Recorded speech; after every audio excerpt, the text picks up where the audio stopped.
अस्सलामुअलैकुम। SMTV global के साथ मैं हूं आमना अनफाल। सबसे पहले न्यूज़ हेडलाइंस।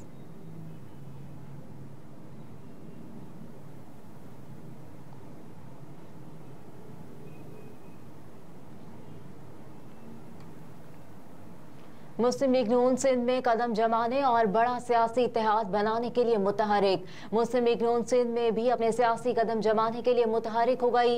आइंदा इलेक्शन के लिए बड़े सियासी इत्तेहाद की तश्कील के लिए पेशकदमी करते हुए सूबे के अहम सियासी खिलाड़ियों से मुलाकातें शुरू कर दी। मुल्क में आम इंतखाबात के लिए 8 फरवरी की तारीख का ऐलान हो चुका। सियासी जमातों ने इसके लिए सफबंदी भी शुरू कर दी। इंतखाबात से पहले सियासी महाज गर्म होने लगा और मुस्लिम लीग नून की क़यादत इसके लिए सरगर्म हो गई, जिसने सिंध में अपने कदम जमाने के लिए कोशिशें मजीद तेज करना शुरू कर दी हैं और सूबे में बड़ा सियासी इत्तेहाद बनाने का मिशन लिए नून लीगी वफ़द ने कराची में डेरे डाल लिए। नून लीग से ताल्लुक रखने वाले साबिक विफाकी वुज़रा ख्वाजा साद रफीक, अयाज सादिक समेत दीगर रहनुमा पहले JUI रहनुमा राशिद सोमरो के घर पहुंचे और वहां सियासी बैठक लगाई। राशिद सोमरो ने लीगी क़यादत को लाड़काना जलसे की दावत दी, जिस पर ख्वाजा साद रफीक ने यकीन दहानी कराई कि मुस्लिम लीग नून का वफ्द इस जलसे में जरूर शिरकत करेगा।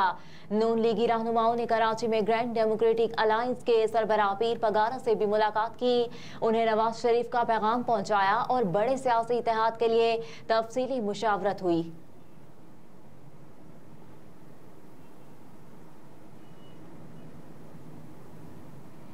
निगरान वज़ीर आज़म की सऊदी वलीअहद से मुलाकात। निगरान वज़ीर आज़म अनवारुल हक काकड़ ने सऊदी अरब के वलीअहद शहज़ादा मोहम्मद बिन सलमान से मुलाकात की, जिसमें गज़ा पर इसराइली जंग समेत अहम मौज़ूआत पर बातचीत की गई।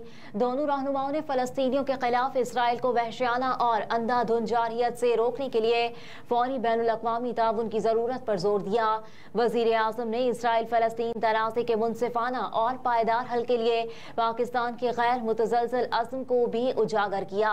दोनों रहनुमाओं ने दो तरफा उमूर पर भी तबादला ख्याल किया और बाहमी फायदेमंद इक़्तिसादी शराकत दारी के लिए दीरीना पाकिस्तान और सऊदी ताल्लुकात को मज़ीद मुस्तहकम करने के अज़्म का इआदा किया।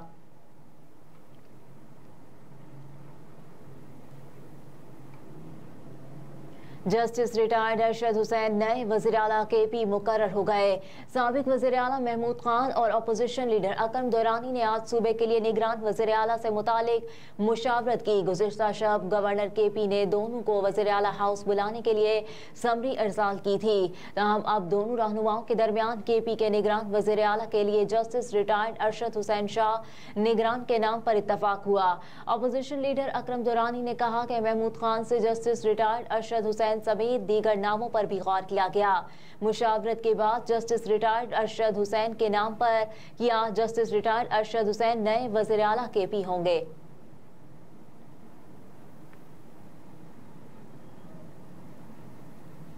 तहरीक इंसाफ की मुआशी टीम ने मुल्की मईशत पर वाइट पेपर जारी कर दिया। PTI की जानिब से जारी करदा वाइट पेपर में तहरीक इंसाफ हुकूमत की 3.5 साल में मुआशी कारकर्दगी का भी जायजा पेश किया गया। तहरीक इंसाफ तर्जुमान के मुताबिक तहरीक इंसाफ ने 2018 में हुकूमत संभाली तो मईशत बदतरीन बहरान की जिद में थी। PTI को नून लीग हुकूमत की नाअहली की बदौलत 1.6 खरब रुपए का गर्दिशी कर्जा मिला। तर्जुमान ने बताया कि तहरीक इंसाफ ने हुकूमत के तीसरे और चौथे साल में 6% शरह नमू हासिल की। मुल्की तारीख में बरामदात $32 अरब, जबकि तरसीलात ज़र $31 अरब की रिकॉर्ड सतह तक पहुंची। तर्जुमान ने बताया कि PDF ने 16 माह के दौरान अच्छी मईशत को तबाही के दहाने पर ला खड़ा किया। तहरीक इंसाफ के दौर में $31.3 अरब के मुकाबले तरसीलात ज़र कम होकर $27 अरब रह गई। तर्जुमान ने बताया कि बरामदात $31.7 अरब के मुकाबले में $27.7 अरब तक गिर गई। PDF ने 16 माह के अरसे में बैरूनी कर्जे में तकरीबन 20 खरब रुपए का इजाफा किया। तहरीक इंसाफ हुकूमत ने 40 माह के दौरान कोरोना के बावजूद 18.3 खरब का कर्जा लिया।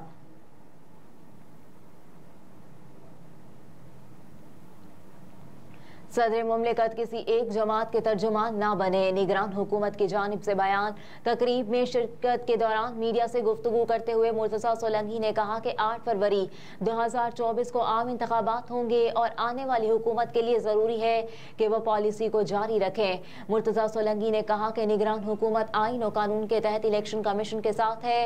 यकीन है कि 30 नवंबर के बाद शेड्यूल का भी ऐलान हो जाएगा। कहा कि जमहूरियत कब्रिस्तान नहीं है, आवाजें आती हैं, शोर भी होता है।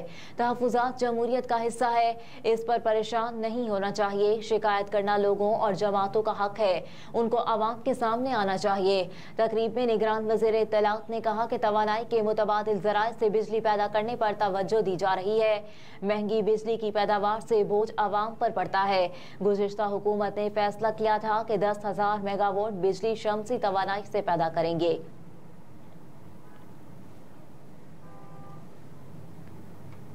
हुकूमत ने निजकारी प्रोग्राम की पेशरफ्त से IMF को आगाह कर दिया। हुकूमत ने IMF को निजकारी प्रोग्राम पर तेजी से काम जारी रखने की यकीन दहानी करा दी। ज़राए ने बताया कि PIA की निजकारी पर मुस्बत अंदाज से काम आगे बढ़ रहा है।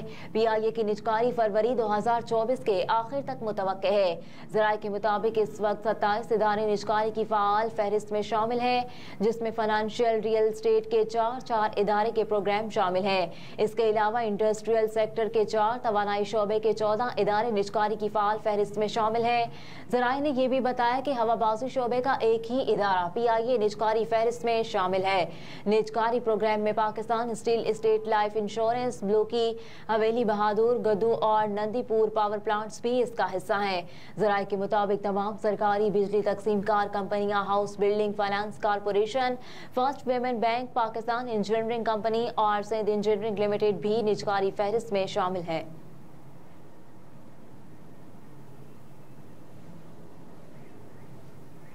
लाहौर में स्मोक की शिद्दत में इजाफा, आलूदा तरीन शहरों में आज भी दूसरा नंबर। दुनिया के आलूदा तरीन शहरों की फहरिस्त में लाहौर आज फिर दूसरे नंबर पर है। गुज़िश्ता रोज बारिश के बाद स्मोक में कमी हुई थी, ताहम लाहौर की फ़ज़ाई मयार आज इंतहाई ख़राब है। एयर क्वालिटी इंडेक्स के मुताबिक आज सुबह लाहौर की फ़ज़ा ख़तरनाक हद तक मुज़र सेहत थी, जिसकी फ़ज़ाई आलूदगी 381 पार्टिकुलेट मीटर रिकॉर्ड की गई। एयर क्वालिटी इंडेक्स के मुताबिक पाकिस्तान की मुआशी हब कराची का फ़ज़ाई मयार भी मुज़र सेहत है। कराची आलूदा तरीन शहरों की फहरिस्त में 5वें नंबर पर है, जिसकी फ़ज़ाई आलूदगी आज 182 पार्टिकुलेट रिकॉर्ड की गई। एयर क्वालिटी इंडेक्स के मुताबिक दुनिया के आलूदा तरीन शहरों की फहरिस्त में भारत का दारुल हुकूमत नई दिल्ली फ़ज़ाई आलूदगी के लिहाज से पहले नंबर पर, बगदाद तीसरे और कोलकाता चौथे नंबर पर है।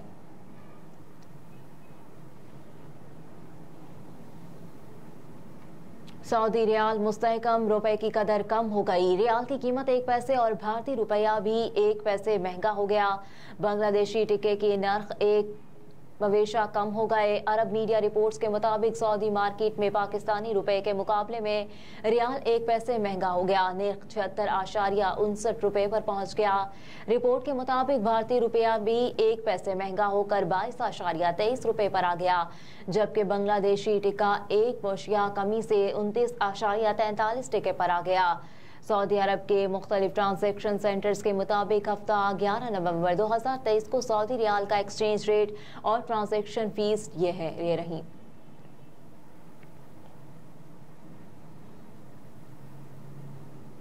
वर्ल्ड कप में शिरकत के बाद कौमी कप्तान बाबर आजम वतन वापस पहुंच गए। भारत में ICC वर्ल्ड कप में शिरकत के बाद पाकिस्तान क्रिकेट टीम की वतन वापसी शुरू हो गई। कौमी कप्तान बाबर आजम समेत 11 अरकान का पहला ग्रुप वतन वापस पहुंच गया। कप्तान बाबर आजम, इफ्तिखार अहमद, हारिस रऊफ, क्रिकेट बोर्ड का दीगर अमला और टीम मैनेजर दुबई से बजरिया निजी एयरलाइन लाहौर एयरपोर्ट पहुंचे, जहां खिलाड़ियों के अहले खाना ने उनका इस्तकबाल किया। एयरपोर्ट से सख्त सिक्योरिटी में खिलाड़ियों को उनकी गाड़ियों तक पहुंचाया गया। इस मौके पर एयरपोर्ट पर मौजूद लोगों ने पाकिस्तान जिंदाबाद के नारे लगाए और मद्दाहों ने क्रिकेटर्स के साथ सेल्फियां बनवाई। दूसरी जानिब पाकिस्तान टीम का स्क्वाड का दूसरा दस्ता कोलकाता से रवाना हो गया। खिलाड़ी वाया दुबई मुख्तलिफ फ्लाइट से आज पाकिस्तान पहुंचेंगे।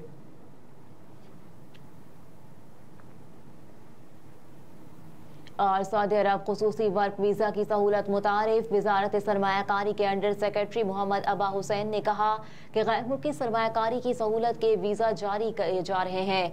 इन्वेस्टर्स के लिए सऊदी टीवी अखबार के प्रोग्राम में वजारत सरमायाकारी के अंडर सेक्रेटरी अबा हुसैन ने मजीद कहा कि वजारत सरमायाकारी के पोर्टल सऊदी अरब में सरमायाकारी के जरिए गैर मुल्की सरमाया करेंगे। सरमायाकारों को आरजी विजिट वीज़े की सहूलत फराहम की गई है।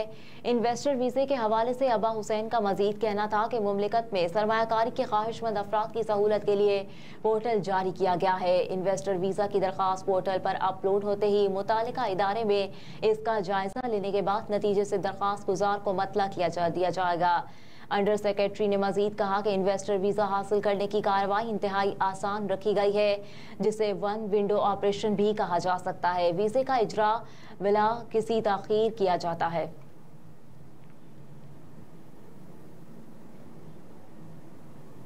हेडलाइंस आप जान चुके, इसके साथ ही न्यूज़ स्टूडियो से फिल वक्त इतना ही। आप देखते रहिए SMTV ग्लोबल।